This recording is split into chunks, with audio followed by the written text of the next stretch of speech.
Selamat datang di channel Saham Cuan.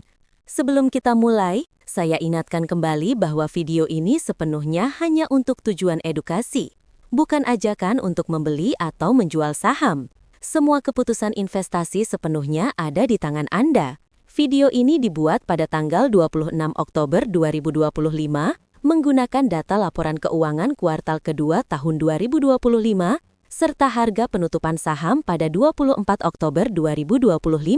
Dan video ini dibuat atas permintaan dari @himamkuem17. Kali ini kita akan membahas secara mendalam perusahaan PT Wahana Pronatural Tbk dengan kode saham WAPO. Kita akan telusuri bagaimana kondisi fundamentalnya, kinerja keuangannya, valuasinya di pasar, serta peluang dan risikonya ke depan. Seperti biasa, profil perusahaan.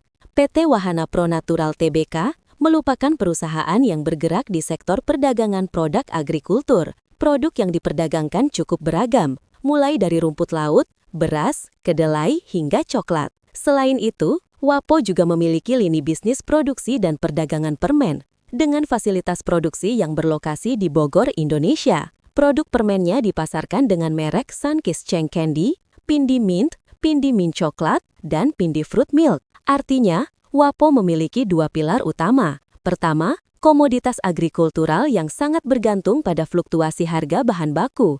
Kedua, produk konsumer olahan, khususnya permen, yang persaingannya cukup ketat. Struktur pemegang sahamnya juga menarik. Sekitar 36% saham dimiliki PT Hijau Sari, 32% dimiliki PT Mitra Niaga Sakti, 23% dipegang oleh masyarakat umum, dan 8% dimiliki PT Surya Pelangi Mandiri. Artinya, lebih dari 2/3 saham perusahaan ini dikendalikan oleh dua entitas besar. Kepemilikan yang terpusat seperti ini bisa menjadi pedang bermata dua. Di satu sisi, perusahaan memiliki arah strategis yang stabil. Namun di sisi lain, keputusan besar mungkin terlalu bergantung pada pemegang saham utama. Berikutnya, ringkasan kinerja kuartal dan metrik utama. Sekarang mari kita masuk ke angka-angka utama. Dari data Q2 2025, pendapatan WAPO dalam 12 bulan terakhir, TTM, tercatat sekitar 1,87 triliun rupiah. Sementara rata-rata industri berada di kisaran 8,84 triliun rupiah.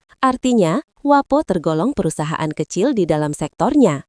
Namun yang menjadi perhatian, laba bersih net income TTM tercatat negatif 4 miliar rupiah. Padahal di sisi lain, rasio PE annualized menunjukkan angka sekitar 13,54 kali yang membuat valuasinya tampak murah di permukaan. Ini menandakan adanya ketidaksesuaian antara data laba dan valuasi. Kemungkinan besar karena data format atau penghitungan PE yang tidak sinkron. Selain itu, margin operasi dan margin laba bersih tampak tipis, bahkan negatif, yang menunjukkan tekanan pada profitabilitas. Berikutnya, analisa pendapatan dan margin. Mari kita bahas dari sisi revenue dan margin lebih dalam. Pendapatan yang stagnan dan bahkan turun tipis 0,87% secara tahunan mengindikasikan bahwa perusahaan belum berhasil meningkatkan volume penjualan atau memperluas pasar. Dalam bisnis agrikultur dan produk makanan, margin kotor adalah indikator utama kemampuan perusahaan mengendalikan biaya bahan baku. Namun pada data ini,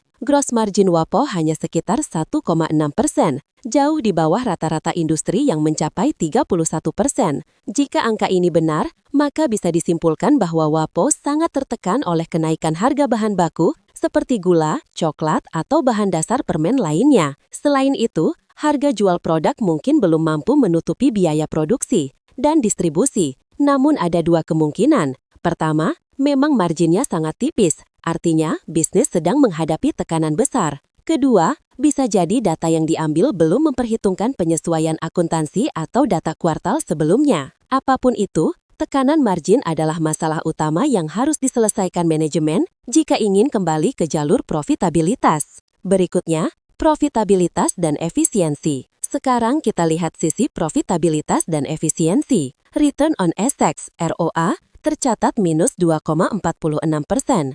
Return on Equity (ROE) minus 5,9%, dan Return on Capital Employed (ROCE) juga negatif. Angka-angka ini menandakan bahwa perusahaan masih merugi secara bersih dan aset yang dimiliki belum mampu menghasilkan laba. Namun menariknya, beberapa indikator efisiensi seperti Days Inventory dan Days Sales Outstanding berada dalam kisaran normal. Ini berarti perputaran persediaan dan penagihan piutang berjalan relatif cepat, menunjukkan operasional perusahaan cukup disiplin. Sayangnya, karena margin tipis, efisiensi operasional yang baik belum cukup untuk menutup beban tetap dan biaya lain. Untuk jangka menengah, WAPO harus memperbaiki struktur biaya dan meningkatkan kontribusi dari segmen permen yang memiliki potensi margin lebih tinggi dibanding perdagangan bahan mentah. Berikutnya, neraca dan solvabilitas. Sekarang kita masuk ke struktur keuangan. Total aset perusahaan per Q2 2015 tercatat sekitar 169 miliar rupiah dengan liabilitas sebesar 98 miliar rupiah. Rasio debt to equity sebesar 0,36, artinya perusahaan tidak terlalu bergantung pada utang. Ini kabar baik, struktur modalnya masih sehat, namun kas perusahaan hanya 8 miliar rupiah. Jumlah ini sangat kecil dibandingkan kebutuhan modal kerja perusahaan dengan kegiatan operasional yang intensif. Artinya, WAPO meskipun tidak punya banyak utang, likuiditas jangka pendeknya cukup lemah. Jika penjualan melambat atau harga bahan baku naik tiba-tiba, perusahaan bisa kesulitan menjaga arus kas positif. Dari sisi solvabilitas, posisi WAPO sebenarnya tidak berbahaya, tapi perlu penguatan kas dan efisiensi modal kerja agar tetap bertahan dalam jangka panjang. Berikutnya, arus kas dan kualitas laba. Sekarang kita lihat arus kas. Cash from operations TTM tercatat 0 rupiah, sementara free cash flow TTM hanya 5 miliar rupiah. Ini berarti, meskipun ada laporan laba pada beberapa kuartal, uang nyata yang masuk ke kas hampir tidak ada. Inilah yang disebut dengan kualitas laba yang rendah. Perusahaan mungkin masih mencatat laba secara akuntansi, tapi belum menghasilkan kas real dari kegiatan operasional. Dengan posisi kas yang kecil dan arus kas operasi yang lemah, WAPO perlu mencari sumber pendanaan tambahan, baik dari penjualan aset, utang baru, atau bahkan penerbitan saham. Bagi investor, ini menjadi sinyal kehati-hatian. Perusahaan yang tidak menghasilkan kas dari operasinya akan sulit tumbuh tanpa menambah beban utang. Berikutnya, valuasi dan harga saham. Sekarang kita lihat sisi valuasi. Secara sekilas, rasio PE yang rendah bisa terlihat menarik. Namun karena laba bersih negatif, PE tidak lagi relevan sebagai indikator utama. Lebih baik, kita melihat price to sales dan EV/EBT. Data menunjukkan price to sales WAPO hanya 0,14,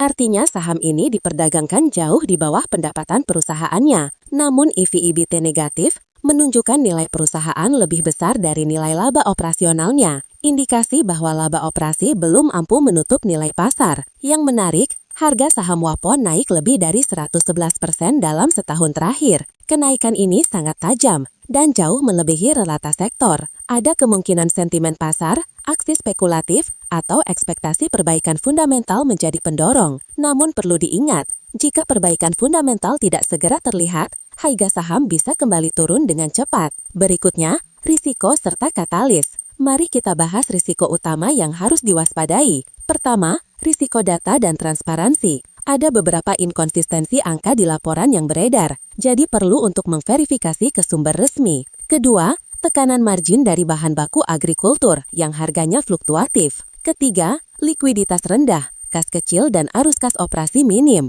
Keempat, konsentrasi kepemilikan tinggi. Hanya 2 entitas yang mengendalikan mayoritas saham. Namun ada juga potensi katalis positif. Pertama, jika perusahaan mampu memperbaiki efisiensi produksi. Kedua, atau memperluas distribusi produk permennya. Ketiga, atau jika harga bahan baku turun, maka profitabilitas bisa membaik secara signifikan. Jika WAPO melaporkan arus kas operasi positif pada kuartal berikutnya, itu bisa menjadi sinyal balik arah yang kuat bagi pasar. Berikutnya, kesimpulan. Baik, kita sampai pada kesimpulan akhir. WAPO adalah perusahaan kecil dengan bisnis yang unik, menggabungkan perdagangan agrikultur dan produksi permen. Namun secara fundamental, perusahaan masih menghadapi tekanan besar, margin yang tipis, kas operasi yang lemah, dan valuasi yang tidak konsisten dengan laba bersih. Di sisi lain, struktur utang yang konservatif dan potensi ekspansi di produk konsumen bisa menjadi titik balik jika dikelola dengan baik. Bagi investor, WAPO saat ini lebih cocok sebagai studi kasus edukasi